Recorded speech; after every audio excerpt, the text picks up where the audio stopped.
बहुत शीतल, जिसकी छाव में ऐसी छाव महसूस होती है जो मुझे लगता है कि किसी भी विशाल वृक्ष के नीचे नहीं महसूस होती।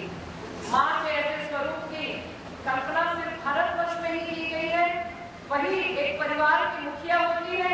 यहाँ पर कभी भी स्त्री परिवार की मुखिया नहीं होती, वो माँ के रूप में परिवार की मुखिया होती है। ये हमारे इस देश की विशेष पहचान है और हम सबको गर्व है कि हम ऐसे राष्ट्र माँ माने आज जो हमारे सामने बैठी है, ये भी माँ के स्वरूप में हमारे सामने है। हर वो महिला जिससे एक सहारे का अनुभव करते हैं, जिसको देखकर हमें प्रेरणा मिलती है कि हम बड़े से बड़ा कष्ट सह सकते हैं। सबसे अव्वल यदि है कोई तो इस राष्ट्र की महिला माँ के स्वरूप में। इसलिए आज आप सबके बीच में यहाँ पर बेटियां भी बैठी हैं।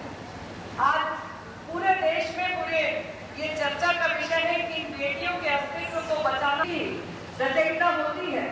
इस बात को समझने के लिए इन बेटियों को आगे बढ़ने में, इनके अंदर की सभी प्रतिभाओं को, सभी कलाओं को, इनकी सभी योग्यवादी है। जब ये मजबूत होंगी, ये पैदा होंगी, सही अवसर की चर्चा करने के लिए हमारे पास विषय रह जाएंगे, ये चिंता की बात है। इतना कहकर मैं आप सबको प्रणाम करती हूँ। शक्तिकरण समागम में आकर मुझे तो बहुत अच्छा एहसास हो रहा है। विशेष रूप से आपको, विशेष रूप से मैं हम बिलासपुर के नगर निगम की ओर से स्वागत करते हैं और आप पाकर अपने बीच में बहुत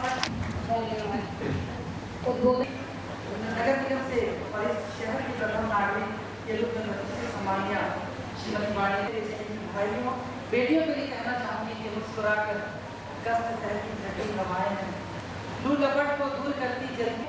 वास्तव में पूरी सृष्टि की सृजन करता, पूरी सृष्टि को रचने वाली शक्ति स्वरूपा।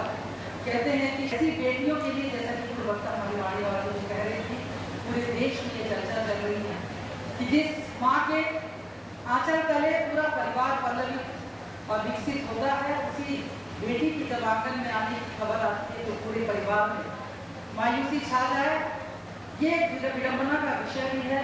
और जब समाचार पत्रों में हम ये पढ़े कि किसी जेसीबी के खनन से एक बालिका को मिला, या कोई जिंदा नवजात बच्ची को एक मां ने निर्दयता के साथ पैदा करके कहीं फेंक दिया और कुत्ते उसके जीवन को कहीं न कहीं नोच कर खाते रहे, वो बेटी चीख चीख कर कहे तो चीजें तो कोख में आते ही बेटियों के साथ अत्याचार होता है।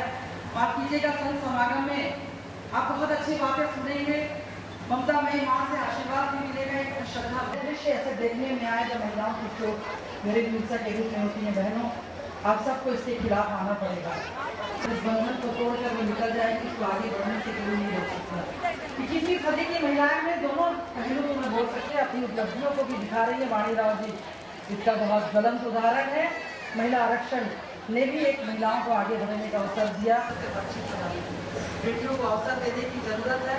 विवाह राव ने भी महिला आयोग अध्यक्ष की भूमिका में कराई है, तो बहुत बेटियों को शिक्षा जरूरत है, बहुत सारी संभावनाएं हैं।